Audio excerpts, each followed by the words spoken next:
สบายดีอ้าวมือนี้มีค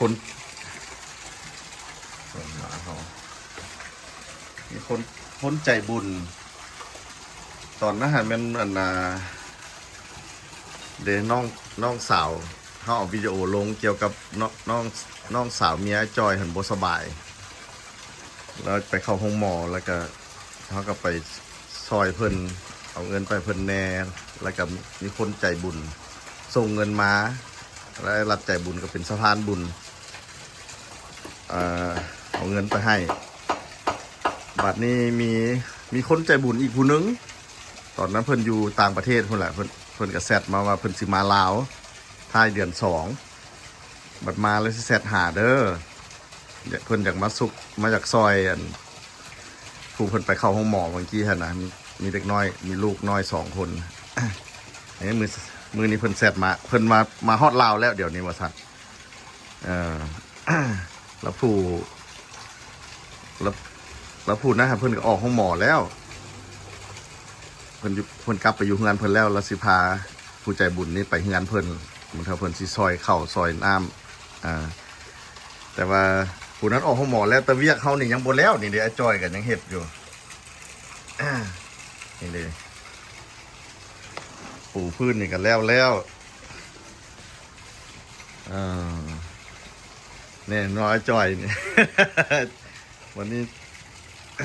แต่เวียกเขายังบ่แล้ว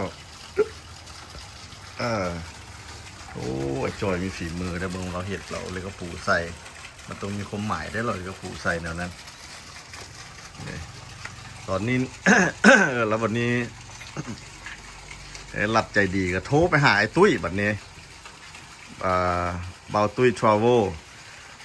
ไอ้ตุ้ยผัดเฮือนอยู่นะ ไอ้ตุ้ยเห็นอยู่แถวไอเต็กคนใจบุญเห็นอยู่แถวธาตุหลวงก็เลยให้เสนอให้ไอ้ตุ้ยเห็นไปหับเพิ่นนะครับคนใจบุญ2 ผัวเมียนั่นแล้วก็สิมาหาไอ้หลับใจดีอยู่นี่แล้วก็สิได้ส่วนเอื้อยของผู้บ่สบายหันไปน้ำแล้วก็สิพาเขาเจ้าไปเฮือนผู้เพิ่นบ่สบายหั่นมื้อนี้กำลังนั่งถ่าอยู่โอเคมาติดตามน้ำกันเป็นจังไดโอเคตอนนี้คนใจบุญก็ไอ้ตุ้ยก็มาแล้วเขาเจ้าขี่จวดไปหาเฮาอยู่พุ่นบอนนางลิ่นพุ่นเนี่ยบีบแก่แล้วบัดนี้คนใจบุญก็มีสองผมเมียคนใจบุญผมเมียแล้วก็ไอ้ตุ้ยส่วนไอ้ตุ้ยมานำไปเบื้องหน้าเบื้องตาเนาะว่าคนใจบุญเขาหน้าตาเป็นจังไดไปพรไปได้ไปนี่ไปขี่น้ำเพิ่นจะขี่รถจักรไปนะยักษ์เจ้าไปเวกเข้าเนี่ยก็เพิ่นสิไปกินข้าวหั่นแหละเอากะเอาสั้นหวาผู้นี้เราเป็นเอื้อยของผู้บ่สบายหั่นนี่เดี๋ยวสิชวนเพิ่นไปนำเพิ่นสิเอารถจักรไปเองโอเคไปเจอกันอยู่พุ่นซะนะคุณนะโอ้ผู้สาวนี่คุณเพชรอย่างนี้นะมาเถอะมาเตะบ้านคุณได้หันเนาะโอเคนี่ FC เขาเดี๋ยวขอเบื้องหน้าเบื้องตาก่อนเนาะสบายดีคนใจบุญขอเบื้องหน้าเบื้องตาหน่อยดูหน้าตาเป็นจังไดโอ้คนกันหน้ายิ้มแย้มแจ่มใสคนใจบุญอีหลีเนาะสบายดีและใจดีซื้อยังก็ซื้อบวกแก้วอันนี้สบายดีโอเคโอเค let's go ไป นะคนใจบุญมาจากใจบุญอยากมาซื้อเครื่องไปคันซิว่าคนเขากับมันไปกินทานนั่นแหละเนาะซื้อเครื่องให้แม่ลูกบ่สบายก็เลยพาเพื่อนมาห้านขาประจำเขานี่ห้านโซนี่อยู่บ้านปากทางเด้อนี่นะห้านนี้ราคาโบแพงมานี่เครื่องนี่ก็จะครบรถได้มานี่นะนี่ผู้นี้คนใจบุญนะพี่เข้ามาทางนี้เลยเบื้องซ้ายมือถามเพิ่นดูมีข้าววอเพิ่นกินข้าวเหนียวเลยดิม มาซื้อข้าวเหนียว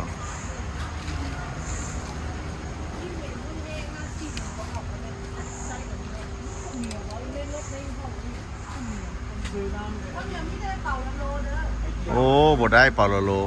โอเคครับเบิ่งค่อยสิพาไปห้านอื่นห้านนี้อันน่ะนี่คนใจบุญเพิ่นสิเอากระป๋านำได้นี่บ่แม่นให้แต่ผู้น้องผู้เอื้อยหั่นก็บ่มีคือกันเราเพิ่นสิซื้อให้ผู้เอื้อยนำนี่น่ะเห็นบ่ทั้งเอื้อยทั้งน้องกระป๋าอยู่เบิ่งขวามือ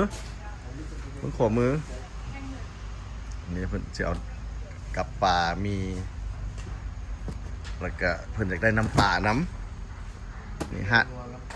ฮันนี่มีครบโอ้มีครบแนวละ2 โอ้มาเจอคน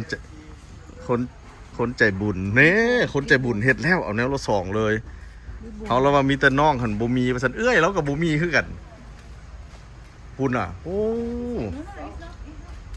บ่แม่นแป้งนัวอยู่เบื้องนั้นอยู่แปรน้ำป่าเจ้าหั่นแหละ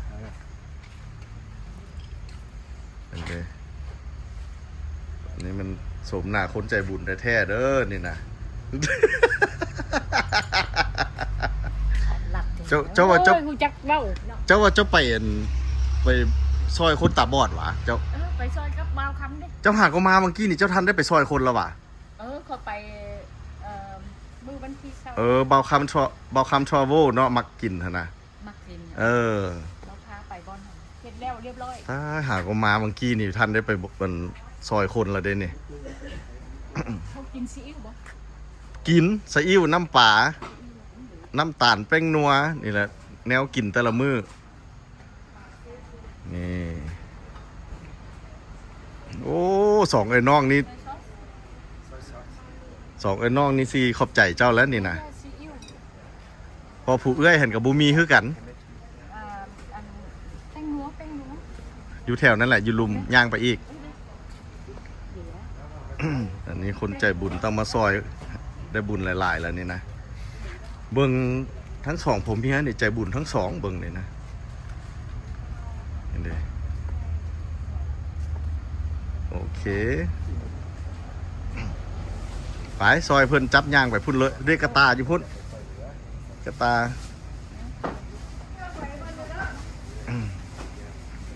เป็นไผ่mosquito spray for them mosquito right there right here right there behind you โอ้โบแมนอย่าฆ่ามดเนาะอันนั้นเดี๋ยวไปทำก่อนโบแมนสเปรย์ใส่หนังวะ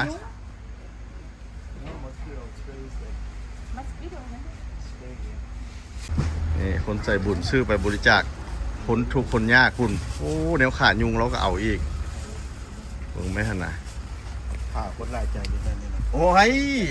ห่วยตรงเย่ใส่หน้าเจ้าสะดาคนหลายเมียคนหลายเมียแชมพูนี่มีครบมดเจ้ามาห้านนี่แหละมันเรียบร้อยเลยห้านนี้แขกผัดหลายมาห้านนี้คุณจะเบิ่งทุกคนคุณนะฮันราคานั้นราคานี้อยู่ในหัวเรามดเราจื้อมดนางนั้นอันนั้นก็เป็นน้องชายเพิ่นธุรกิจครอบครัวนี่นะ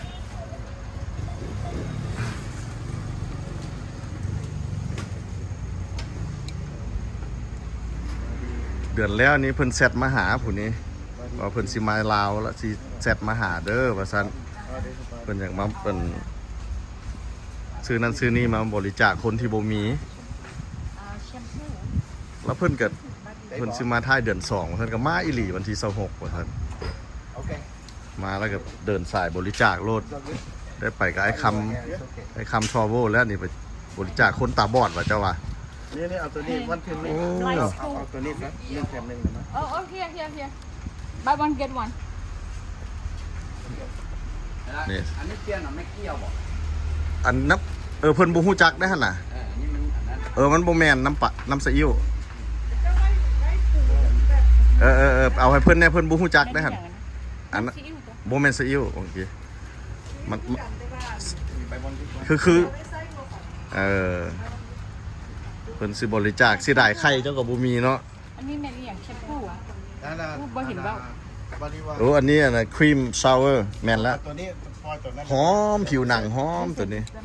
โอ้ตัวนั้นก็คักคือกันหัน ดิฉันโฟร์ ตัวใดก็คัก แล้วแต่ มาที่ที่ได้ เอาอันหนึ่ง บายวันเกตวันฟรีนี่แหละครับ สิไปซื้อ เออนี่เด้น้ โอ้มาที่วะ ำนี่ โอ้ this one better โอเค แซ่บกว่า นี่เห็นบอกคนสิบบริจาคนี่เดี๋ยวสิพาไปนี่ โอเค สิพาไปนี่มันคนถูกแท้ๆได ขั่วย่างอีกออกลูก คนถูกคนบุก ไส้กินทั่วไปได้ มันสิให้สองน้องเอื้อยมันบ่เจ้าเอาแนวละอย่าง โอ้ยเยอะแต่หมดใกล้มือเลย เอาอีกอันนี้อันนึง เออแต่ตุ้ยมีอีกบ่1 แถม 1หั่น มี เอามาอีกอันหนึงดูอันเขานี่มักหลายอัน1 แถม 1นี่นะเด้บายดี เอ๊ะเบอร์เดียวคักเว้ยซื้อ1 แถม 1นี่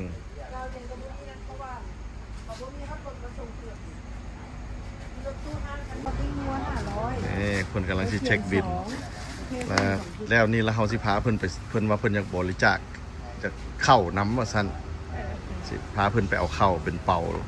โอ้ได้บุญหลายเด้อเป็นจังซี่ มาเต้นไม่เก่า มาแต่ต่างประเทศ เจ้ามาแต่ใส่ก่อน โคโลราโด โอ้มาแต่อเมริกาแม่นแล้วเมืองหนาวสำนักนี่นะมานี่นะนี่ มีหนาวนะ นี่หนาวมาอยู่ฮ้อนแท้เด้บัดนี้เจ้ามานี่ พ่อหนาวแน่ ของแท้เด้นี่ห้านโซนี่อยู่บ้านปากทางเด้อนี่ ผู้ใดมาก็มาซื้อซอยเด้อ เข้ามาห้านเพิ่นแล้วมันจะครบเราได้มาห้านเพิ่น ห้านพุ่นนี่ร้องย่อๆถามเบิ่งเพิ่นว่ามีอีหลีโคกซากหยังก็มีอยู่นี่ เก็บนึง นี่คนใจบุญคนนี้โอ้ได้บุญหลายแหละคนนี้ซื้อข้าวซื้อเจ้าโบอันบริจาคน้ำน้ำบ่ ว่า น้ำได้บุญเลยในน้ำเพิ่นก็มีอยู่นี่เออเดี๋ยวเอาน้ำเจ้า เอาน้ แพ็คใหญ่หั่น ำอ๋อเบี้ยใหญ่เนาะ เจ้าเบิ่งดูอันหนึงมันมี6 ตุ๊กเจ้าจะเอาจักอัน เอาซองเสร็จใส่พวกด้วยคุณ นี่ได้เครื่องมาละลายแล้วสิพาเพิ่นไปซื้อข้าวอันนี้น่ะเป็นไอ้ตุ้ยจะเบิ่งแม่ความสลาดของไอ้ตุ้ยเราซื้อรถสูงรถใหญ่นั่งกับเจ็ตบอลนั่งผู้นำมาเบิ่งรถเราใกล้ๆโอ้ยของฝันของเรามื้อใดมื้อหนึงอยากมีแนวนี้เด้ พอน ไอ้ตุ้ย มันแล้ววะ มีแต่ มันแล้วเนาะเอาไปกันเนาะ โอเคไปบัดนี้นะไปซื้อข้าวบัดนี้แล้วตอนนี้พาเพิ่นมาซื้อข้าวเพิ่นบริจาคน้ำบริจาคข้าวโอ้ได้บุญบักหลายแล้วนี่นะข้าว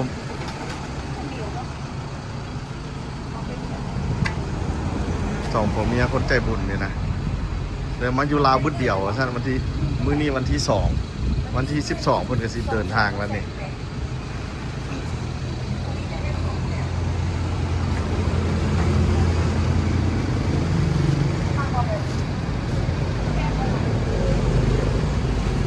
เจ้าคือมายืนอยู่ข้างเป่าใหญ่แท้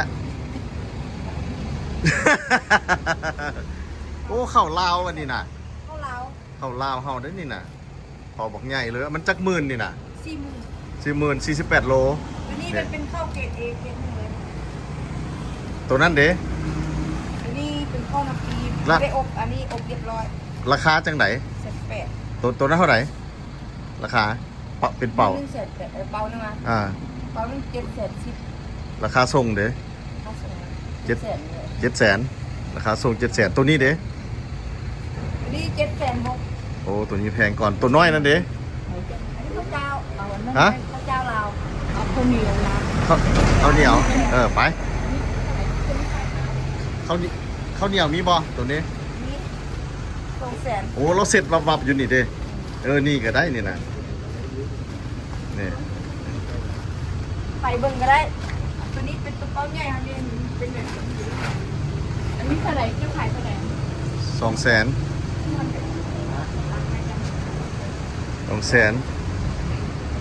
กระแชกอยู่อ่ะ เอา2 ไม่ออกหรอก ข้าวนี้ดีอยู่หวะ ฮะ แซ่บอยู่บ่คันบ่แซ่บเราบ่มาขายเราอ่ะเนี่ย เจ้าอยากได้ข้าวซิ่วขวางก็ได้ เขาเชียงขวาง 260,000มือหนึงที่จะเข้าไก่น้อย โอ้ตรงนี้ก็โอเคนี่เนี่ยข้าวเหนียวลาวนี่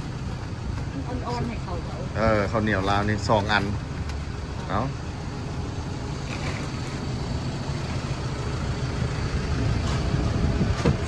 ไอ้ตุ้ยไข่ก้นเจ้าดู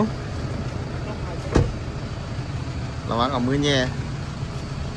มือแย่แล้วมันขึ้นเองแย่บัดนึงเดี๋ยวออกมาให้ไอ้ตุ้ยเฮ็ด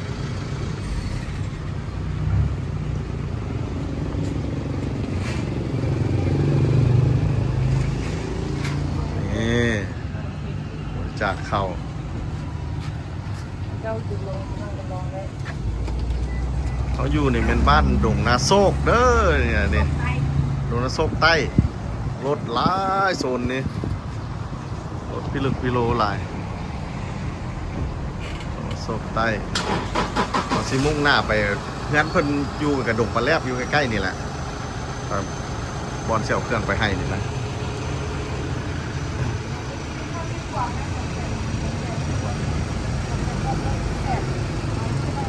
พอได้แล้วเอาตัวนี้แหละ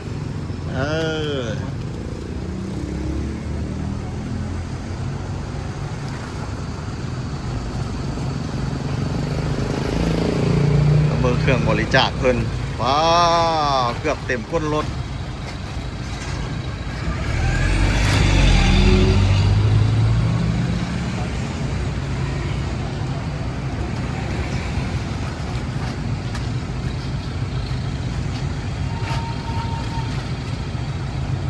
โอเค push one time โอเคไปบาทนี้ขอบใจเด้อบาทนี้ของผมเมียคนใจบุญอันนี้มันเอื้อยผู้บ่สบายนี่เพิ่นพามาแล้วน้องพร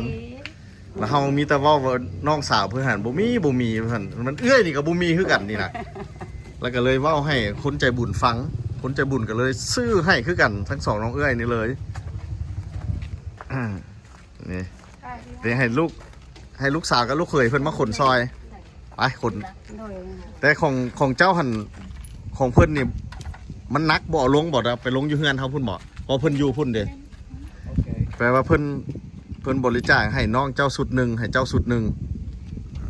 เอาอารันนั่นบ่ ให้เพิ่นเว้า โอเค you have anything to say sir แล้วเจ้าแปลมันเล่าให้เรา โอเค Okay. You speak English Okay, you're speaking English, yeah. Uh-huh. Okay, เอาออกไปเลย เดี๋ยวให้เพิ่นเว้านำ okay. เจ้ากัน This is sister, the older, the sister older sister and that's her. that's her daughter and This son-in-law family, who's that? her and her sister the one that very oh, sick so we this is one family Okay, yeah. So anyway, yeah. So we from Colorado, and we saw the YouTube LHID. LHID and I do it. Yeah. Okay. So that's the reason why we contact them, and we because when we come to Lao Vientiane here, we do multiple mission. oh Okay, so this is one of the stuff, and so because I like Chadi and about Louis, we watch them a lot, and so that's why we come here. okay I will explain it to her That's why we come here. So that's a little present we just want to offer to the family, and hopefully you enjoy it, and wow God bless you. thank you sir Thank you. อย่างสิเว้าบ่แล้วค่อยสิ เาแล้วไหม อั คน นเว้าเหมือนกับโบเก่งปานใด เพิ่นเห็นนั่นนะวิดีโออ้ายกับไอ้ตุ้ยอันเอาลงหั่นเด้แล้วเพิ่นเห็นแล้วเพิ่นมาแต่อเมริกาเพิ่นแหละแล้วเพิ่นมีโอกาสได้มาเนาะมาปีหนึงเทื่อหนึงบ่ปีนึงส่วนหลายเพิ่นมาเพิ่นมีแต่มากินทาน โอ้จะนอนอยู่พุ่น เลยและน้องสาว น้องสาวอยู่นี่ เพิ่นเห็นวิดีโอหั่นแหละแล้วเพิ่นก็เลยนำมาหาอ้ายนี่เด้เพิ่นเดือนแล้วนี่เพิ่นแซดบอกอ้ายว่าสิมาลาวท้ายเดือน2ก็มาอีหลีเด้มาแล้วก็แซดหาอ้ายอีหลีนี่เบิ่งหน้าเบิ่งตาเลย นี่ขอให้เจ้าก็อวยพรเพิ่นเนาะ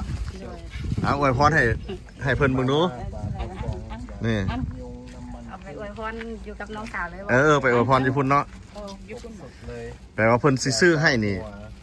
แนวละ2แนวละสุดเนาะเอื้อยได้สุดหนึ่งน้องได้สุดหนึ่ง มีสองสุดคือว่าแล้วนอกจากสุด แต่สุดหนึ่งของเรานี่เสี่ยวใส่รถนี่เมื่อซะเพราะว่ามันหนักอีตุ่นเขาจะเสี่ยวรถจักรไฟบ่ได้นะเขาเสี่ยวเมื่อให้เพิ่นอยู่พุ่น แม่น โอเค เพราะว่าเขาก็มือปุ่นเลยดิ เออ One more message. Ik- Okay. ik een ding, oh. Yeah, this is just only. We hopefully the people who watch the video, we are gonna help helping hands, so that way people won't be suffer as much. And we thank you. โอเค spread the love and kindness นี่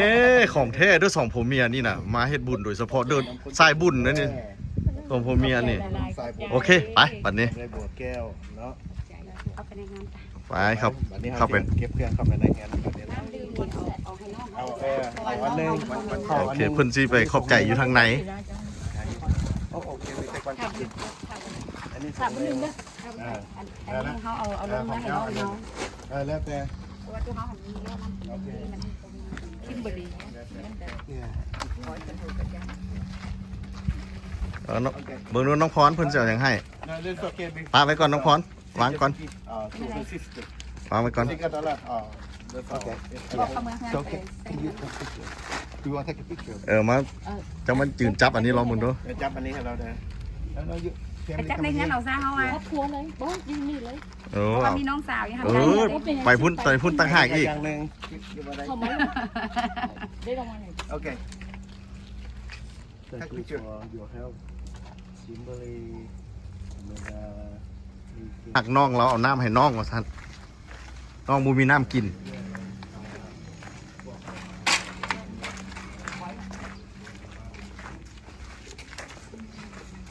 พามาเฮือนผู้ที่เพิ่นบ่สบาย มีลูก2 คนเข้าห้องหมอบางหนึงอันไอ้ตุ้ยเฮ็ดอ่างให้อ้ายรัดหั่นแต่อ่างก็ยังบ่ทันแล้วเธอแต่เพิ่นออกมาเฮือนแล้ว พามาเบิ่งเฮือนซานเพิ่นตัวจริงนี่นี่เฮือนซานเพิ่น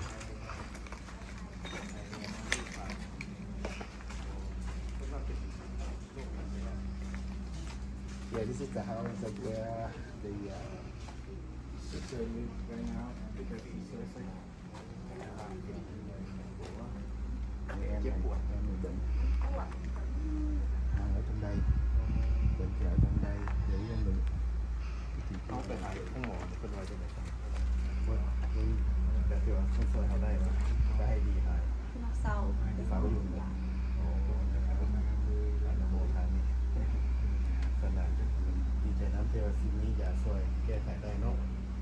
ขอให้ส่งให้เสาไวๆเด้อวันนี้นี่อันไอ้เอ้ยเป็นมาแต่รัฐโคโลราโดเลยบุกแก้วเด้อนี่นะอันนี้เป็นเครื่องคือว่าเห็นมาซอยเหลือเจ้าซอยเหลือเจ้าอีกเป็น2 คู่ 2 อันนี้มันให้เจ้าของเป็นมันอยู่รถพุทธเป็นตั้งไฟบุญเพิ่นเห็นคลิปวิดีโอพวกอ้ายแล้วเพิ่นมีน้ำใจศรัทธาที่ว่าจะมาซอยเหลือของน้องนะครับขอให้ส่งให้สาวอาเอ้ยเดฟนี้อย่าง ลูกชายเจ้าเด้ คอยสาวไปสาวนั่นแหละ สาวไว้ตอนนั้นแล้วเนาะ ยืนดีไม่แห้งแล้ว แม่ย่าเอาไปซอยแม่ย่าเอาไปซอยแล้วบัดนั้นเจ้าสิไปกลับไปเอาลูกคืนหว่า น้องสาวเรากลับไปเอาคืน โอ้เดี๋ยวนี้ไปฝากให้เพิ่นเลี้ยงซอยเนาะโอ้ อันนี้มันคือเก่าบ่ได้เด้อโดยมีมือเฮา โอเค So it's we saw the video and of course we really feel what they did really touched our heart. That's why we stopped by here. So we thank you for the opportunity to do this and especially see your family in person. โอเค Yeah, thank you. โอเค แต่เราเห็นวิดีโอของอ้ายแล้วเราก็ซาบซึ้งใจเด้บัดมาลาวเพิ่นก็ตั้งใจนำมาหาเลยโทรมาหาอ้ายแล้วก็มาด้วยตัวจริงเลย ทานข้าวทานน้ำ น้ำปูใจดีแล้ นี่ ว เอาครับ ขอให้อายุมันขวัญยืนขอให้สิได้ขายหมานอยู่ดีมีแฮงมีสุขภาพเข้มแข็ง So the only thing I always encourage you go to the temple, pray to Buddha, and be a good person, and then you will be fine. โอเคแหละเพิ่นก็ว่าไปเข้าวัดเข้าวาแหละไปนบไหว้ขอพรเนาะ นี่อยากฝากคำว่าเป็นบอคนมาเข้าใจใช่ไหม เลี้ยวเบื้องหน้าเพิ่นพี่ คอยสาวไป แล้วก็ไปเอาลูก เครื่องเนาะเครื่อง อ๋อเมื่อกี้โทรศัพท์เฮาฮ้อนมอด hopefully this thing will มีน้ำใจเดียว เป็น จำนวนหนึ่งพอได้ เอาเงินให้น้ำ ปักแป้งนัวเนาะ มีน้ำตาล มีแป้งนัว มีซาอิ๊วน้ำปลาได้เพิ่นจัดให้หั่นน่ะ มีทุกอย่างมันอยากสิบเงินเติม มียาฆ่ายุง น้ำ ข้าวน้ำแล้วเพิ่นเอาเงินสดให้น้ำนี่นะโอ้อยากให้ ขอให้อยู่ดีมีแรงสบายไว้ด้วย อยากให้โลกนี้มีคนคือเพิ่นหลายๆนี่คือสองผัวเมียนี่ So this is one of the stuff that we do because we do the multiple places. So hopefully you enjoy เออ what we offer. โอเค เพิ่นก็ไปมาหลายบอนเพิ่นก็บริจาคหลายบอนสายนี้โดย เป็นบอลที่3ที่4เพิ่นไปมาแล้วอันนี้นะ เพิ่นมาวันที่26เนาะ สายบุญอย่างเดียว สายบุญเนาะ ไปบอกว่าเนี่ย โอเคเด้อ เอาไว้ไว้ เราก็ให้ดีไปไวๆเด้อนาง มีแห้งแบบ เราไปรับลูกเจ้ากลับคืนมาซะโอเค อยู่น้ำแม่ยาคนหนึงอันนี้ไว้ กระดองหัวใจเรา ยังอยู่กันแต่สองคน เบิ่งเบิ่งไอทัวร์หน่อยหนึงไง ว่าเรา เรื่อยเรา เอ้ยแล้ววันนี้จะเฝ้ายิ้มยังบุกแควยังบุกแปลเอาไปแล้วมาส่งโอ้ยบ่อยากไปลวงเกลือนลวงเกลือนเพิ่น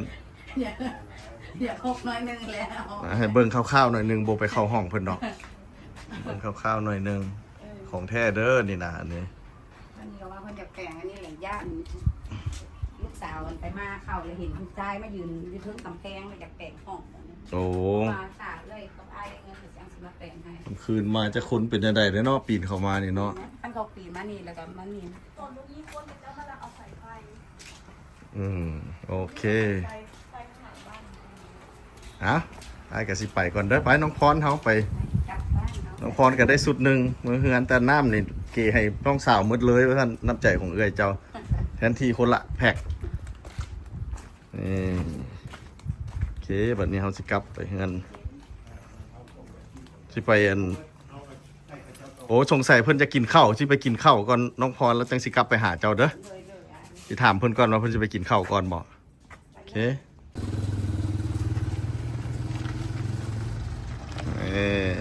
เสร็จภารกิจนี่แล้ววันนี้สิพาเพิ่นไปกินข้าวเพิ่นมาบ่ได้แซ่บพาไปแน่ว่าซั่นกินข้าวแล้วก็สิไปเฮือนน้องพรแล้วเอาเครื่องไปให้น้องพรพาเพิ่นมากินเฟอแซ่บแล้วบัดนี้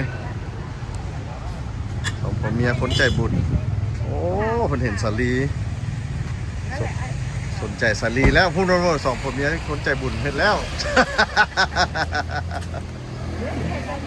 อันนี้เสียงไม่ต้อง หากินสุจริตแท้ๆแต่ผู้นี้โมเมนต์ด้วยเหือด้วยแหงเจ้าแท้ๆแมันบ่ แม่ตัวเอง30ปลายปีแล้วเนาะขายสลีนี่ 30 ปลายปี แม่น โอ้แม่น 30ปลายปี อ๋อแล้ว ลูกเผือกน้ำเลื่อยนี่ ว่าเจ้าคือเอาหลายแท้ เอาลูกเผือกไปก่อนลูกเผือกไปแน่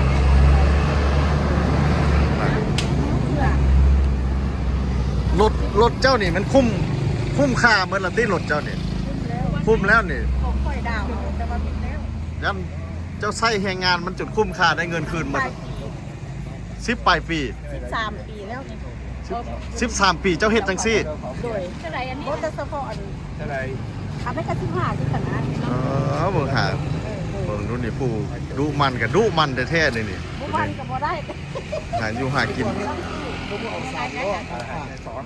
ไหวแล้วคอยย่านลบ เนี่ยเราผัดมักแนวนี้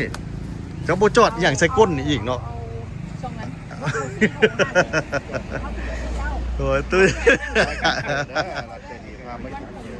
แซ่บอยู่เกาเลี้ยวเด้อนี่เด้อไผมายาม ไม่ได้กินเนื้อคนว่าเปิดแก้มต้องไปซีมเหมือนกัน ไผมายามนครหลวงเวียงจันทน์เลยมันไอ้รับใจดีแนะนำห้านนี้โลดมีหมกเผาน้ำหอมแซ่บอีกห้านนี่นะโหดนั่นนั่งลิ้นโทรศัพท์สบายดี เจ้าหันแหละ ดูให้เบิ่งนี่นางยิ้มว้าวนางยิ้มอยู่หั่นเด้อ We are buying this not because we eat them all because we want to. To help her. Yeah, we see. เราซื้อนี่เราบ่ได้ไปซื้อกินหมดนี่ไหนเราจากซอยเจ้าซื้อ โดยขอบใจเด้อ คันสิเอาเงินให้ล่ากับบ่คือว่าซั่นซื้อเครื่องซอยเจ้าซะ พูดนะเจ้าเบิ่งไม่โหบไปหันพวกไอ้โอ้แม่นคนสองผมเมียนี่คนใจบุญ โดย หาเขาไปบริจาคมาเมื่อกี้นี่นะเออโอเค บริจาคแสนเอสนะ นั่นแหละเจ้าหากินสุจริต โดย โอเคขอให้เจ้า โดย ซื้อได้ขายหมานเด้อ โดยโดย ให้เจ้าได้ขายหมดนี่เด้อแม่น โดยโดย นางเอ้ย ขอบใจขอบใจ โอเคไปบัตรนี่สองผมเมียใจบุญเห็นแล้ว เข้าไปนั่งในเลยตุ้ยคุณเข้าห้องแอร์ You wanna sit outside or inside? Okay, we get AC. อันนั่งยิ้มเปื่อยๆนี่นะเจ้าเบิ่งคนใจบุญเจ้าเบิ่งนี่นี่อย่างนั่งยิ้มเปื่อยๆอยู่นี่นะเจ้าคือนั่งยิ้มเปื่อยๆอยู่ ยิ้มใส่เจ้าหันหลัง โอเคพาแขกบ้านแขกเมืองมากินเฝอแซ่บ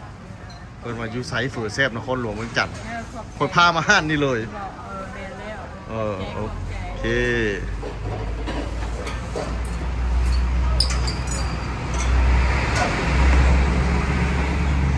โฆษณาเฝอแซ่บเจ้าแล้วนี่นะพาแขกบ้านแขกเมืองมากินพร้อมนี่นะนี่โฆษณาห้านให้เจ้าพร้อมคนเต็มเอาเฟอร์ซี่ถ้วยไอ้ขอน้ำลายนะบอกไอ้ถ้วยจักแหละไอ้มันน้อยไอ้บูฮู้ถามกับเจ้าลองเบิ้งคันมาซ่าแล้ววิบอลนั่งห้านนี่นะ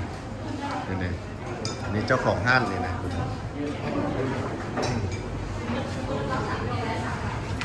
คนร้ายห้านนี่เงยเฝอแซบมาแล้วแต่ละคนบุ้ยไผ่ปากเลยเบิ่งไหมใส่เอาเบิ่งไอ้ตุ้ยเฝอแซบเนี่ยได้มากินเปิด คนใจบุญเอาสองคนนี่นะ แซ่บลายแซ่บลาย แซบหลายเฝอ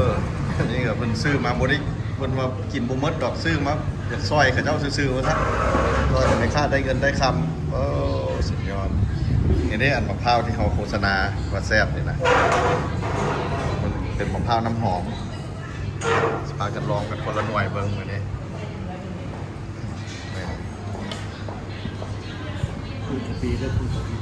เบิ่งนี่แซ่บแล้วหลังจากกินเฟอมาแล้ว เมื่อกี้ตอนไปซื้อเครื่องเพิ่นซื้อ2สุดหนึ่งให้มันผูกบ่สบายผูกบ่สบายเป็นน้องของนางพรเมียไอ้จอยที่เฮ็ดนะให้เฮานะแล้วก็เลยบอกว่าน้องพรนี่กับบ่แม่นว่าตะน้องเพิ่นบ่มีได้เอ้ยกับบ่มีคือกันนี่สิพาไปเบิ่งห้องนอนเพิ่นนี่นะอันนี้เพิ่นกับลูก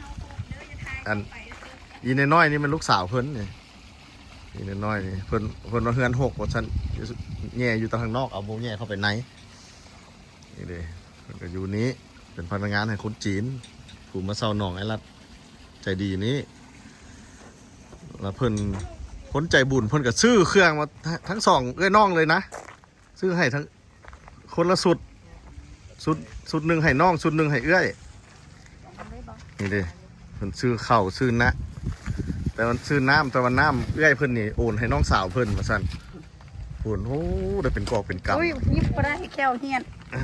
มีอันน่ะใส่เอาออกมาให้เบิ่งมึงดูมีอย่างแหน่เพิ่นให้เจ้านี่นะออกจากถุงมีของใส่ของกินประจำวันเฮานี่แหละนี่เด้นี่เด้กินประจำวันน้ำปูน้ำปลาแป้งนัวแนวขายุงสะอิ่วมีได้ข้าวน้ำอีกข้าวกับข้าวของลาวเฮานี่นึงงามแล้วเดี๋ยวนี้นี่น้องพรนี่เพิ่นบ่อยากยิ้มหลายเพราะว่าแขวเพิ่นเป็นแมงอยู่ทั้งหน้าเป็นสีดำแต่ว่าไอ้รับใจดีเสนอแล้วสิแปลงให้เพิ่นไปห้องหมอพอแขวหั่นแล้วก็แปลงแล้วเป็นเท่าใดแล้วส่งQRโค้ดมาไอ้สิโอนไปจ่ายให้แต่ยิ้มให้เบิ่งเนี่ยเราโอ้ตรงนั้นเข้าใจหัวอกได้เนาะบ่ถือไผบ่ฮู้เรื่องนี้เอาอันนั้นติดจักอยากไปแล้วว่าหั่นน่ะป้าโบเอไปพูดนั้นโอเคซะนะเอาอันน้องพร กล้องอย่าสูบบัก เอ้ยสิไปเลยแล้ววะเนี่ย เจ้าสิเมื่อยหวะ ค่อยกับสิเมือบ้านค่อยก่อนซะนะ เราไปส่งเจ้าบ่ ฮะ เราไปส่งเจ้าบ่ บอกค่อยสิย่างเมือเอา อันอะไรโอ้โหแม่นะ จังใดก็ขอบใจคนใจบุญหลายๆเด้อสองของผมเมีย แกอะไร ไปซอยเดซอยน้องอภรน้องพรแล้วก็ซอยน้องพรนำเด้มาเฮาพูดเราหู้นะ ระวังแต่น้ำลายมันเปื้อนเด้อดิโอเคบอยโอเคพูด ขาวบกวนเพิ่นนี่ไปคุยเฝ้าไปละสิไปซอยคนอีกกันผู้ถึกทรงมาอยู่หินเหิบว่าซั่นไอ้ตุ้ยกับโจคนบ้านนอกสิพากันออกไปขี่ไปก็ประมาณชั่วโมงปลายขึ้นทางด่วนเนี่ยไปส่งเพิ่นแล้วก็สิไปหับไอ้โจนี่โอเคเด้อไปสุกขอบใจหลายๆไปแล้ว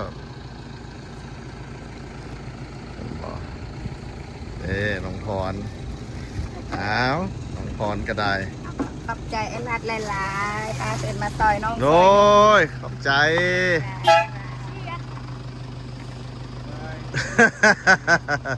ไปแล้ว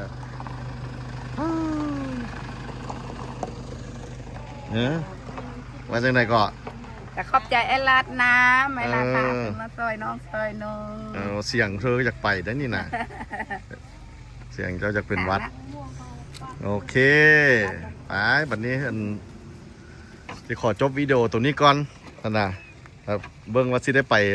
หินเหิบน้ำจูไอ้โจ้ไอ้ตุ้ยบอเพื่อนกำลังสิพากันไปก็เจอกันวิดีโอหน้าขอบใจที่มาเบิ้งวิดีโอไอ้รัดใจดีจนหมดท่านผู้ใดยังบ่ได้กดติดตามเทื่อก็กดติดตามซอยแล้วแน่เป็นกำลังใจให้เราสู้ต่อไปโอเคเอาตอนนี้ขอจบก่อนบ๊ายบายน้องพร